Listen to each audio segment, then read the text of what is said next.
Stuck on find a way to restore power in Cyberpunk Phantom Liberty? You're not alone. Many players can't turn on the generator in the Dog Eat Dog quest. When you reach the generator, you're supposed to turn it on to restore power. But for some players, the turn on option doesn't appear, making it impossible to progress. First, manually save your game, exit Cyberpunk completely. Restart the game and load your save now.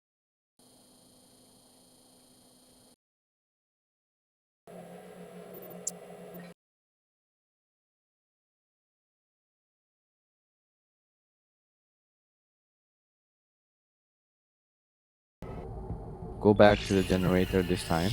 You should see the turn on prompt. And that's it. After these steps, you should be able to restore power and continue the quest. Turn something on. Nice, V. Exactly what we need.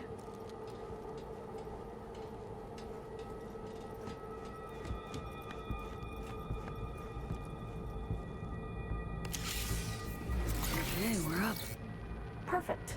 Bridging systems now.